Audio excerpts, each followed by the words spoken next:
ሰላም እንኳን ደህና መጡ። ገብረሃና ነን።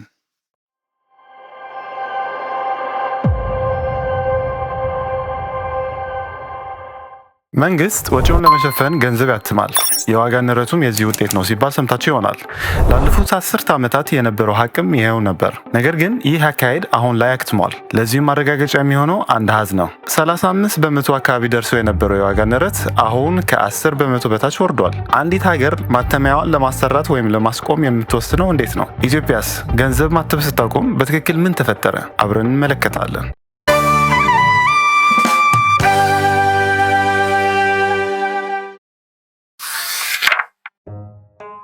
መንግስት ይህን የሚያደርገው ወዶ አይደለም። ሁሌም የሙስና ጉዳይ ነው ማለት አይቻልም። ይህን የሚያደርገው ሌላ አማራጭ ሲያጣ ብቻ ነው። ከገቢው በላይ ወጪ የሚያደርገው የትኛው የዓለማችን መንግስት? ከፊቱ የሚደቀኑት 4 ምርጫዎች ብቻ ናቸው። ከነዚህ ውስጥ ከፊሎቹ ፈታኝ ሲሆኑ፣ አንደኛው ግን አደገኛ እስኪባል ድረስ እጅግ ቀላል ነው። ስለዚህ ትክክለኛው ጥያቄ መንግስት ገንዘብ እያተመ ነው ወይ የሚለው አይደለም። ዋናው ጥያቄ አንዲት ሀገር ይህን እርምጃ እንድትወስድ የሚያስገድዳት ምንድን ነው? ማስቆምስ የሚችለው ማን ነው የሚለው ነው። ለዚህ ምላሽ ለማግኘት 4ቱን አማራጮች መፈተሽ እንዲሁም 3ቱ ለምን እንደከሸፉ መረዳት ያስፈልጋል። ከሚሰበስበው ገቢ በላይ ወጪ የሚያደርግ መንግስት የበጀት ክፍተት ይገጥመዋል። የኢኮኖሚ ባለሙያዎች ይህን ዴፊሲት ይሉታል። ይህን ክፍተት ለመሙላት 4 መንገዶች ብቻ አሉ። አንደኛው ግብር ነው። ይኸውም በቀላሉ ተጨማሪ ግብር መሰብሰብ። ይህ ሂደት አዝጋሚና ፖለቲካዊ ዋጋ የሚያስከፍል ሲሆን ሊሰራ የሚችለውም ግለሰቦችና የንግድ ተቋማት ግብራቸውን በአግባቡ ሲከፍሉ ብቻ ነው። በኢትዮጵያ ግን ግብር ከፋዩ ከጊዜ ወደ ጊዜ እየቀነሰ ነው። በሀገሪቷ ውስጥ ከሚመነጨው እያንዳንዱ 100 ብር መንግስት የሚሰበስበው 7 ብር ከ50 ሳንቲም ብቻ ነው። ይህ ምጣኔ ላለፉት 10 ተከታታይ ዓመታት ያሽቆለቆለ ሲሆን በዓለም አቀፍ ደረጃውም የከፋው የግብር ማሽቆልቆል ሆኖ ተመዝግቧል። ስለዚህ ግብር ብቻውን ክፍተቱን ሊደፍን አይችልም። ሁለተኛው ከሀገር ውስጥ ገበያ መበደር ነው። መንግስት የትሬዠሪ ቢል የአጭር ጊዜ የዕዳ ሰነዶች ለአገር ውስጥ ባንኮችና ዜጎች በመሸጥ ቆየት ብሎ ከነወለዱ ይመልሳል። እዚህ ላይ በደንብ መረዳት ያለብን ነገር ይህ አሰራር ቀድሞውኑ በኢኮኖሚ ውስጥ ያለ ገንዘብ ማንቀሳቀስ ብቻ ነው። ምንም አዲስ ገንዘብ አይፈጥርም። ነገር ግን ይህ ሊሳካ የሚችለው ለማበደር ፈቃደኛ የሆኑ ቆጣቢዎችና እውነተኛ የፋይናንስ ገበያ ሲኖር ብቻ ነው። ሶስተኛው ከውጭ መበደር ነው። ከዓለም አቀፍ የገንዘብ ተቋም IMF፣ ከዓለም ባንክ ወይም ከሌሎች የውጭ አበዳሪዎች ብድር በመውሰድ አገሪቱ አጥብቃ የምትፈልገውን የውጭ ምንዛሬ ማግኘት። ይሁን እንጂ ይህ የሚሰራው በመተማመን ላይ ብቻ ነው። አበዳሪዎች ገንዘባቸው እንደሚመለስ ካላመኑ ይህ የብድር ምንጭ ይደርቃል። አራተኛውና የመጨረሻው አማራጭ የገንዘብ ማተሚያውን መጠቀም ነው። ይህ ማለት መንግስት ማዕከላዊ ባንኩን በመጠቀም ተጨማሪ የገንዘብ መጠን ወደ ኢኮኖሚው እንዲገባ ማስገደድ ማለት ነው። በኢትዮጵያ ይህ አሰራር ዳይሬክት አድቫንስስ የሚል ለዘብ ያለ ስያሜ አለው። ነገር ግን አንድ የቀድሞ ብሔራዊ ባንክ ምክትል ገዢ ጉዳዩን በግልጽ አስቀምጦታል። ቀጥታ ብድር ለመስጠት ባንኩ ገንዘብ ማተም አለበት። በምንም አይነት የቁጠባ ሆነ የምርት ክምችት ያልተደገፈ አዲስ ብር። መንግስት ወደ አራተኛው አማራጭ የሚሸጋገረው የመጀመሪያዎቹ 3ቱ ሲከሽፉበት ነው። የዚህን አደገኛ ሂደት መጨረሻ የሚወሰነው ደግሞ በማዕከላዊ ባንኩ ተቋማዊ ነጻነት ነው። ባንኩ ገለልተኛ ከሆነ የገንዘብ ህትመቱ ይገታል። ነገር ግን ተቋሙ በፖለቲከኞች ቁጥጥር ስር ከዋለ የገንዘብ አቅርቦቱ ያለምንም ገደብ ይለጠጣል። ይህ ጉዳይ የእናንተን ኪስ የሚነካ ለዚህ ነው። ተጨማሪ ምግብ፣ ነዳጅ ወይም ሸቀጥ ሳይመረጥ አዲስ ገንዘብ ወደ ገበያ ሲሰራጭ ከፍተኛ መጠን ያለው ገንዘብ ውሱን እቃዎችን ለማግኘት ይሻማል። የዚህ ቀጥተኛ ውጤት ደግሞ የብር የመግዛት አቅም መዳከምና አጠቃላይ የዋጋ ጭማሪ ወይም የዋጋ ንረት ነው። ይህ ከእድል ጋር የሚያያዝ ሳይሆን ቀላል የሂሳብ ስሌት ነው። አሁን የኢትዮጵያ ነባራዊ ሁኔታ በእነዚህ 4 አማራጮች ሚዛን እንመዝናለን። ላለፉት በርካታ ዓመታት የመጀመሪያዎቹ 3 መንገዶች በተግባር ከሽፈዋል። የግብር አሰባሰቡ ተዳክሞ ነበር። አስገራሚ ተቃርኖም እዚህ ላይ ነው። ከገበያ ዋጋ በላይ የተተመነውን ብር ለመደገፍ የቀድሞ ስርዓት የምንዛሬ ተመኑን ከተጨባጭ ዋጋ በላይ ማቆየቱ የግብር ገቢውን በድብቅ ይበልጥ እንዲቀንስ አደረገው። የግብር ገቢ መቀነስ ማለት የበጀት ጉድለቱ መስፋፋት ማለት ነው። ለመበደር የሚያስችል የዳበረ የአገር ውስጥ ገበያ አልነበረም።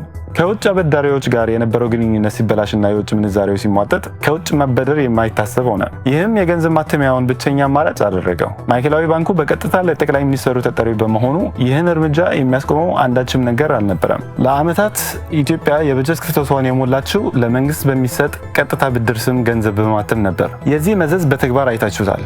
የዋጋ ንረቱ በ2020 ከነበረበት 20 በመቶ ተነስቶ በየዓመቱ በማሻቀብ በ2023 መባቻ 35 በመቶ ገደማ ደርሶ ጣሪያ ነካ።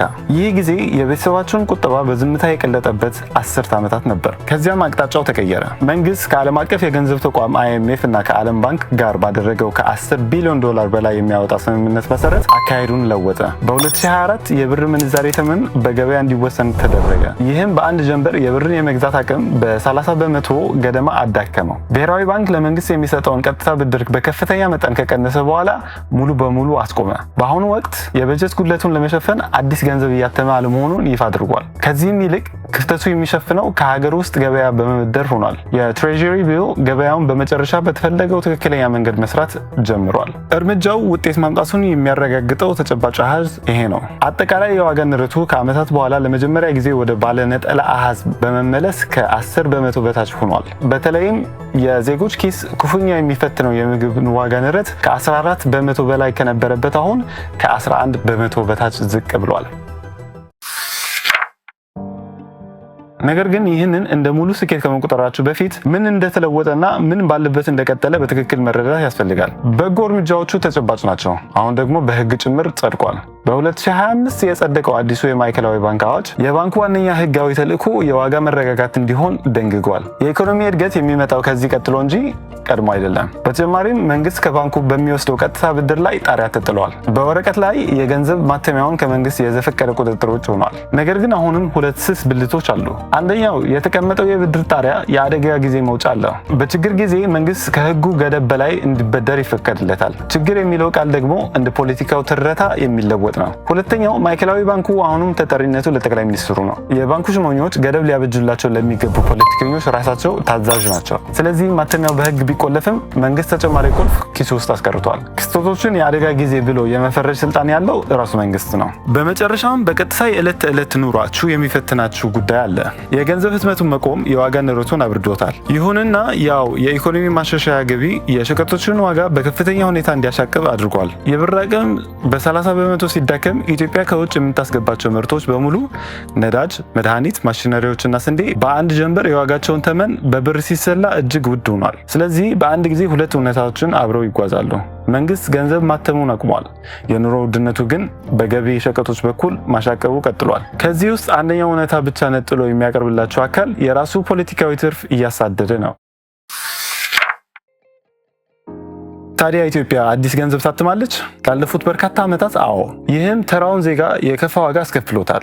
ዛሬ ላይ ግን ማተሙ በይፋ ቆሟል። ነገር ግን ቁም ነገሩ ገንዘብ ማተም መጥፎ ነው፣ ማቆም ደግሞ ጥሩ ነው የሚለው አይደለም። ቁልፍ ትምህርቱ እነዚህ 4 መንገዶች ናቸው። የገንዘብ ህትመት የመንግስት ስግብግብነት ውጤት አልነበረም። ይልቁንም የግብር የሀገር ውስጥና የውጭ ብድር አማራጮች ሲሟጥጡ የቀረው ብቸኛ መንገድ በመሆኑ ነው። የትኛው ኢኮኖሚ ጤነኛ መሆኑን የሚረጋገጠው ማተሚያውን ቆሞ በመታየቱ አይደለም። ይልቁንስ ሌሎቹ 3 መንገዶች ሸክሙን መሸከም ይችላሉ ወይ እና ማተሚያውን ዘግቶ ለማቆየት የሚያስችል ኃይል አለ ወይ በሚል ነው። በቀጣይ ጊዜ ስለ የዋጋ ንረት የሚገልጽ አርዕስት ስታዩ ስለ ኢትዮጵያም ሆነ ስለ ሌላ ሀገር በስተጀርባ ያለውን እውነተኛ ምስል ትረዳላችሁ። ይህ ደግሞ እኛ ልንነግራችሁ ከምንችለው ከማንኛውም ትንበያ በላይ ትልቅ ዋጋ አለው። በጨለማ ውስጥ ያለ ቀለም ሁሉ ጥቁር ነው። ዛሬ አንድ ቀለም በብርሃን ታግዘን አይተናል። በቀጣይ ቪዲዮ እስክንገናኝ ቸርን ሰንብት።